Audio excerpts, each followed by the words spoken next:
Welcome to another edition of Grace Under Pressure, where my guest today is Ayse Birsel. Grace Under Pressure is that show that focuses on what's too often dismissed as the soft stuff, the caring, the commitment we exert toward others. And when you do it from a leadership position, as you will very definitely discover that Ayse Birsel is, you do it with a common cause of bringing people together. Welcome to Grace Under Pressure, Ayse Birsel. Dear John Baldoni, so good to be here. Great. And I loved your opening film. Thank you. I want to tell folks all about you. Ayse Birsel is one of the world's leading industrial designers. She's designed hundreds and hundreds of products, from potato peelers to concept cars. She's also developed quite a few toilets too. So she has been nicknamed a Queen of Toilets. Now that is not what we're going to focus on today. She is also an author, a two-time author, and she has a brand new book called Design the Long Life. Ayse Birsel, welcome to Grace Under Pressure. Thank you so much, John. Great. You have a quote from the book, which is particularly relevant for me, and I want to kick off with that. You say, 50 years ago, living into one's 70s was considered the mark of a long life. Today, 70 feels young, 80 feels normal, and 90 is within reach. Well, that makes me feel good because I turned 70 not too long ago. So thank you, Ayse. Well, John, I wish you a very long and thrilling life. Well, thank you. So you've had a very long career in design when you're still active in design and all that. What led you to design the long life you love? So, John, do you want the official story or the unofficial story? I want the story that's the most entertaining. I love it. So the official story is we had a grant to do a year-long research with people who were 65 and older, all the way to 90 plus, to co-design life with them. And then from that, we had this amazing report, and I thought, well, I have the report to book is not that big of a stretch. I can write a book about this. Okay, that's the official story. Now for the unofficial story, I freaked out that I was getting older.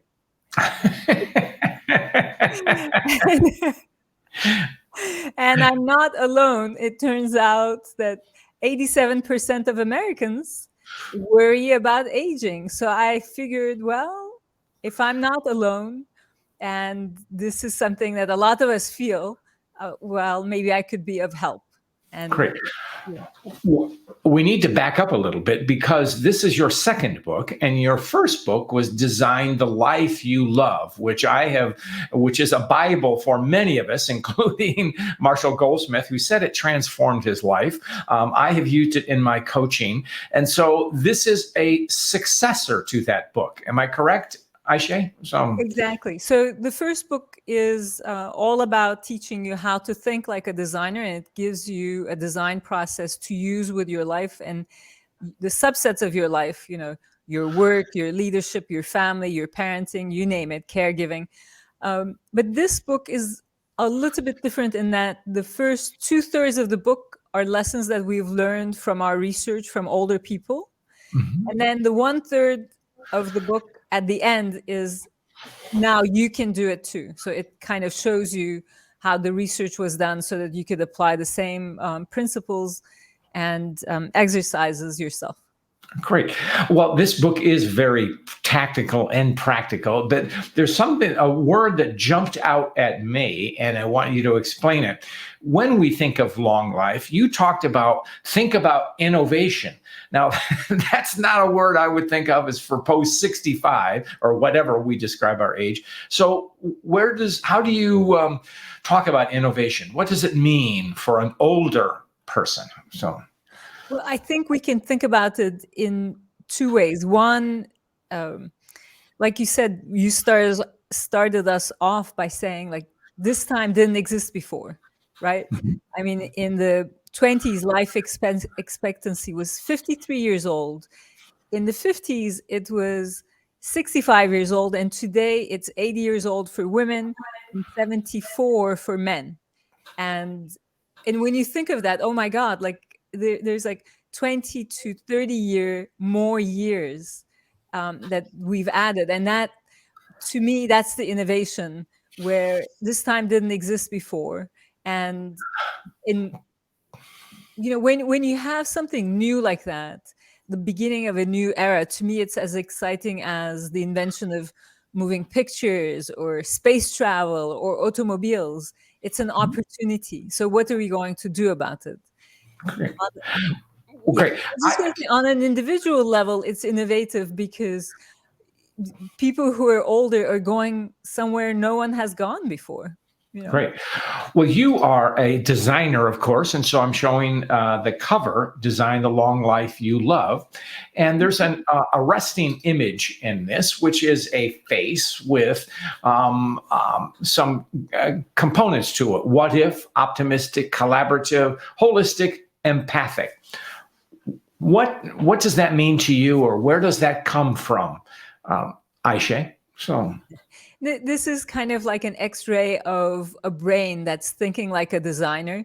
And these are all the principles of thinking like a designer. And what they do is they help us reframe our situation. So when we think of design as a problem-solving discipline, these are all the tools that you can use, or the principles you can use to problem solve. And I think that's really my main message, is that thinking like a designer can make you optimistic. And the way you do that is, instead of being paralyzed by problems, you learn to be excited by opportunities, and you see the opportunity in the challenge. So then you ask what if questions, which is all about opening up your mind and saying, well, what if this is an opportunity? And that moves you from a space of fearing the future to thinking about ideas and being excited by ideas and potential solutions. And then once, I can just continue to tell you all of the bits and pieces. But that's really, let's just say, it teaches you how to be an optimist. I wanted to ask you before we left this graphic about empathy, because that's a top of mind topic. So from a design standpoint, Ayse, what does it mean to be empathetic? So empathy is something that we, as designers, learn to practice. These are all learnable skills. You're not born with it. You practice them, and the more you practice them, the better you get at it. And empathy is being able to put yourself in someone else's shoes. So often when I design products and services and systems, I'm not necessarily the end user. Somebody else is. And that person could be very different from me. It could be a child. It could be somebody who is a great swimmer, or it could be somebody who, somebody who works at nights. It's not my life, but I have to put myself in their shoes to be able to solve their problems, and that's empathy. Great. Now, I want to get into the heart of the book now, because it's my word, or your too, about it's a roadmap, and there are some key components that you integrate. They are love, purpose, well-being, and friendship. So let's start with the first one. What does love mean in this context of the long life? So I want to back up for a second, John, and just talk about the roadmap side of things. A roadmap, I love that metaphor, because maps are visual and design is also visual, and it helps you map out your life so that you can see it on paper, and it kind of gives you a direction. You might not know everything, but it tells you you're at A, and then you define what B is, and it kind of shows you how you're going to get there. And for me, my goal is to get everyone to point B, which is something that gives them joy. And so in the context of love, these are lessons that we've learned from older people about how we can love better and more. So simple example, one of the things I talk about in the book is to love yourself. Mhm. Because often when we think about love, we think of, either a romantic love or loving our children or loving our parents, loving our work, but we don't talk about loving ourselves. So Mhm. it's a reminder. Right. Um, Well, and let's stop on there for just a second, because the loving oneself, I think, is so many people overlook it, and it leads to us to problematic situations such as internalizing stress too much, but also burnout. So, what's an obstacle for self-love that you encounter in your research, Ayse? So, I think that we don't have much compassion for ourselves, and we tend to see our mistakes and our weaknesses rather than see our superpowers and the things that we do right. And I definitely am one of those people, all the I things that I think could have done successful right. people Huh? are. I think many successful people are. Yeah. Yeah. So it's really learning to give yourself a break and acknowledge the things that you do well, um, and have self-compassion and kindness towards yourself, which is very much a part of your well-being. So, talk about well-being, because that is a key aspect of aging. I know, as a 70-year-old, I've got two bad knees. So that So, what does well-being mean? even your question is a great example of our preconceptions about well-being when it comes to aging. Of Mhm. course, there are the physical things, and we can make lists of things that can go wrong. But what we learned again from co-designing life with older people is that they all go, okay, I have a bad knee, but, and then, I'm so happy to be alive. You know, Right. yes, the other day I, didn't feel like getting out of bed, but, I remembered that I have this community service thing, and then I was filled with excitement. So it's truly getting people to see this other side of well-being that is not physical, but more about your growth spurt in terms of your soul and spirit, and how those things compensate equally and sometimes even more to your well-being than your physical state. Okay. Oh, that's key point. And you touched on something. I interviewed Steve Lopez earlier this year about his book about Independence Day, which focuses on retirement. Some who do it and some who don't. And what he said was, other directedness helps us ground our well-being. Have you encountered that, Ayse? So what we've encountered is, if you mean that other being, for example, helping other people, Mhm. Yes. is incredibly powerful. What most people don't realize is that when you help somebody else, the person you help most is yourself, So because true. that creates a deep sense of purpose. Right. And in the context of design, the way I like to talk about helping each other is collaboration, Mm. because what's helping each other but collaboration? And as designers, we know that we can't do anything without collaboration, because if you don't have a manufacturer, if you don't have marketers, researchers, you name it, I mean, this from your work as well, you cannot really do everything that you need to do, and that teaches you to be really lean into collaboration. And that's what I recommend that we all do. I mean, That's yeah. great. Um, we've talked about love. We've talked about well-being.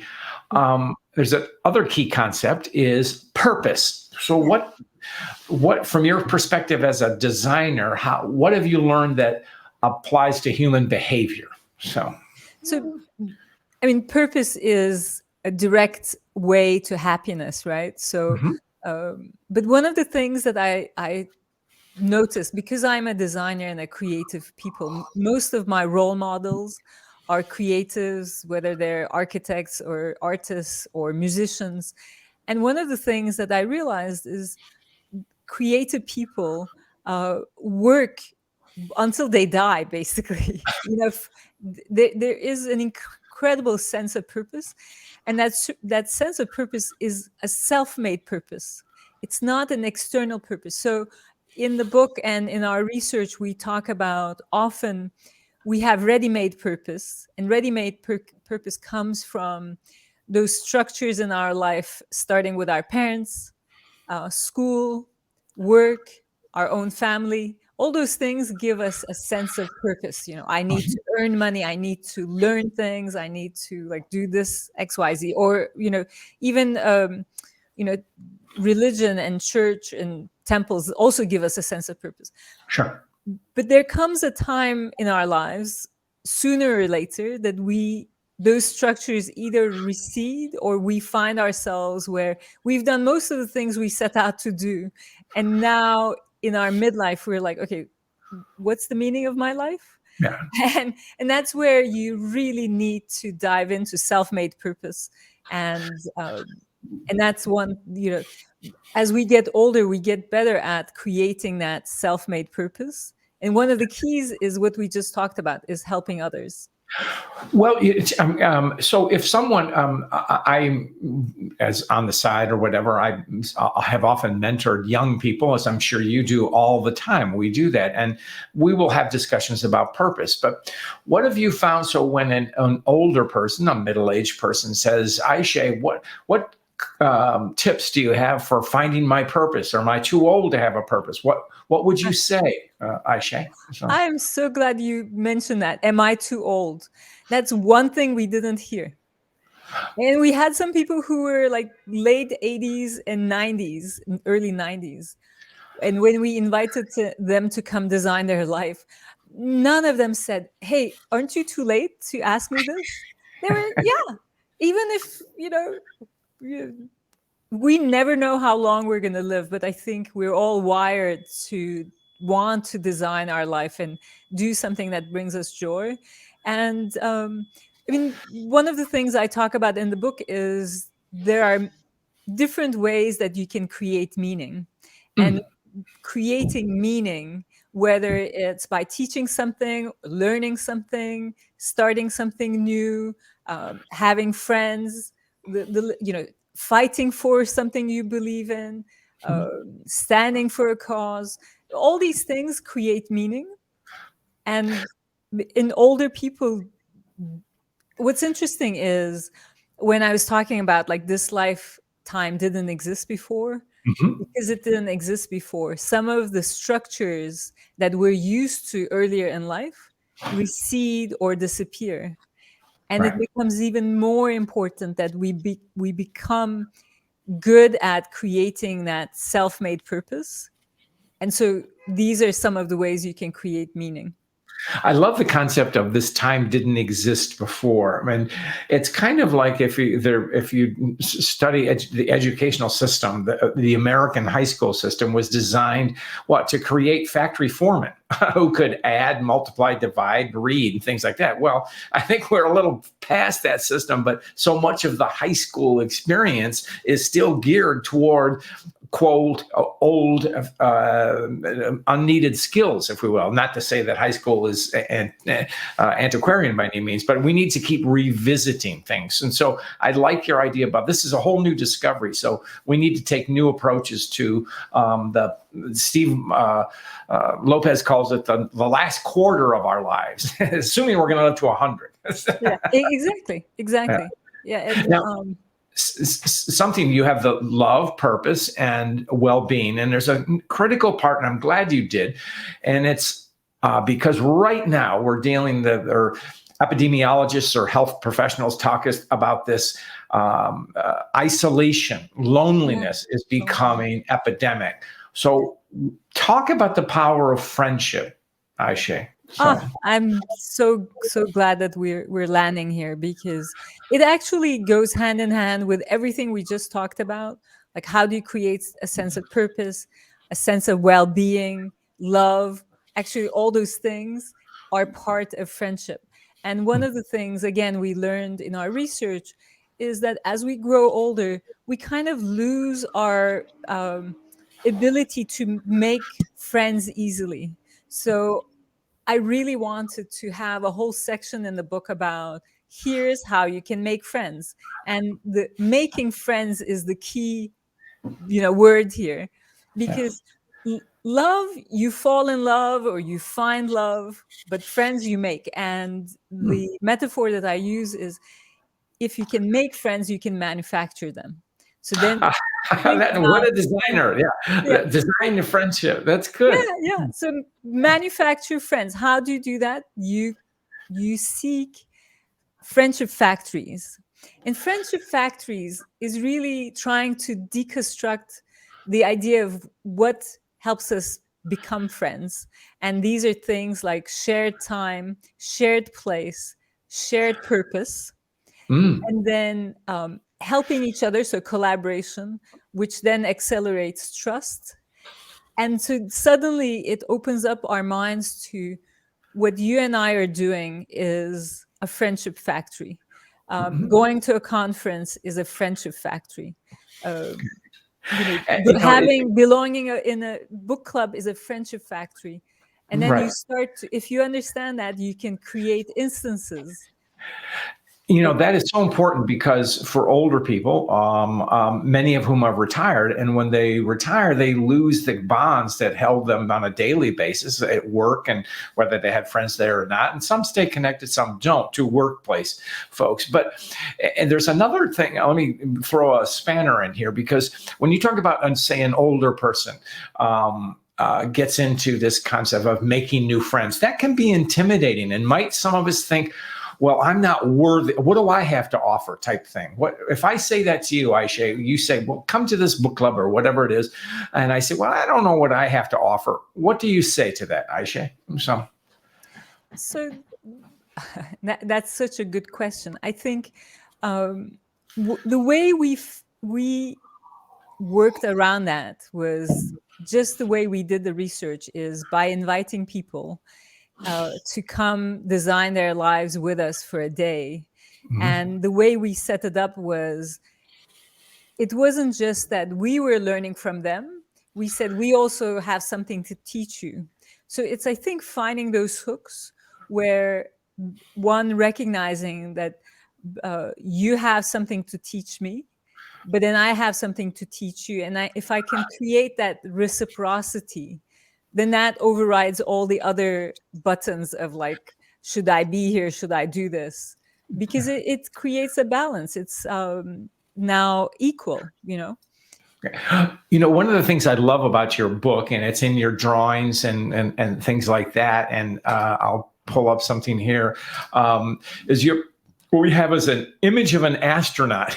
And you have such a terrific sense of humor, Ayse. So where did this astronaut image come from? So I'm so glad you brought this up, John. The astronaut metaphor, actually, and the image, I of course did the image, but that metaphor came from Seda Eves, who is a designer and business person who was part of my team and this research. So Seda and I were looking at the workshops that we had done, and looking, you know what you do. You look for patterns, and what did we hear, and how could I say this differently? And she said, you know what? Older people are astronauts of life, going where no one has gone before. And we fell in love with that idea, because then you can start to think about different hooks of, if you're an astronaut and you're going where no one has gone before, who's your crew? What's your spaceship? How do you prepare for this journey? And how do you survive it? And all these questions. And actually, that's one of the exercises in the book, is recognizing that. And what a beautiful, talk about expertise.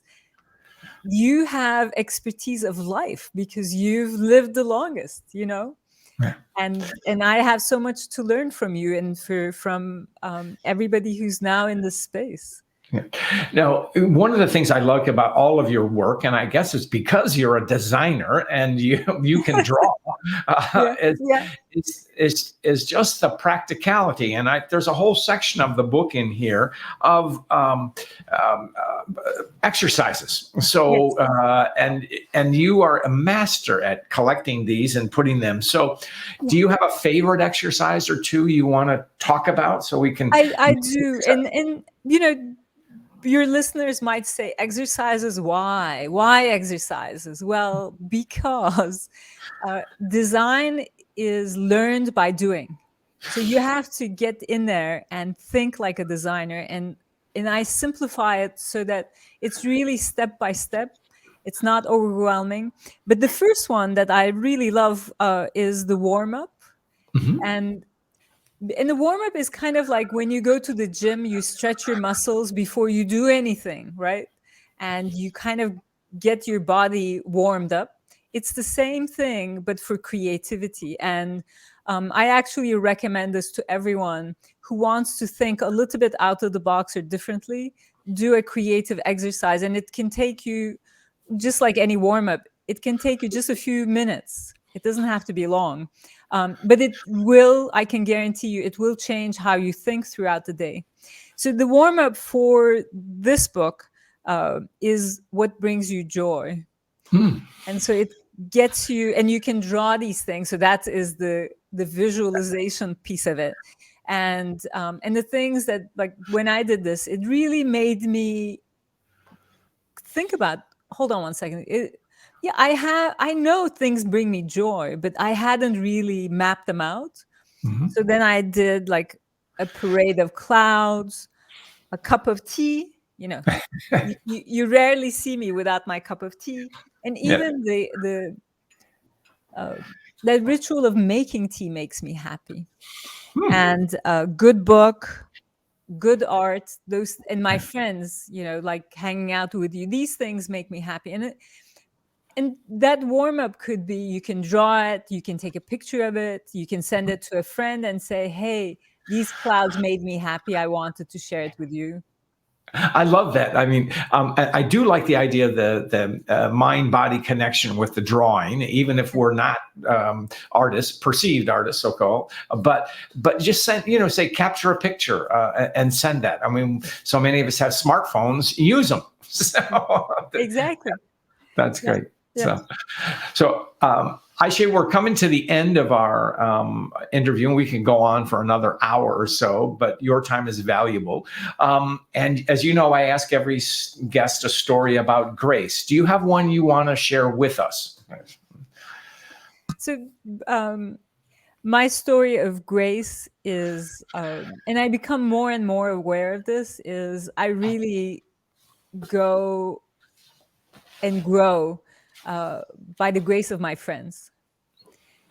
And I'm very grateful to this, and also grateful for noticing this, because I am by nature an introvert, and I don't know what happened to me, but in COVID, I totally changed. Maybe because I changed my hair color to blonde. I am not an introvert anymore. I'm an extrovert. I mean, I still need to like energize by being alone. But the thing that changed for me is now when I go to a new environment, whether it's a conference or a dinner party, you name it, I go in there thinking, maybe I'll make a new friend. And that really excites me. And I know that when I have friends, then I can collaborate with them. I can learn new things. I can help them. They can help me. And we can laugh together, that's my grace. I love that, especially the laughter part. And that, boy, do we need more of that. Ayse, how can people find you? So people can find me in New York. Okay, there's only a few people there. Yeah. So for everybody else, you can find me on my website, aysebirsel.com. And if you do /newsletter, you can subscribe to our newsletter. And then you'll know what I'm up to, if I'm coming to your city, and all those good things. Great. And I will say, as a subscriber to your newsletter, aysebirsel.com/newsletter, it is very valuable. I always like seeing, at minimum, I always have time to look at a drawing. So it makes, and your newsletters make me smile. So Ayse Birsel, it has been such an honor to have you today. Thanks for sharing time with us today. John, thank you so much.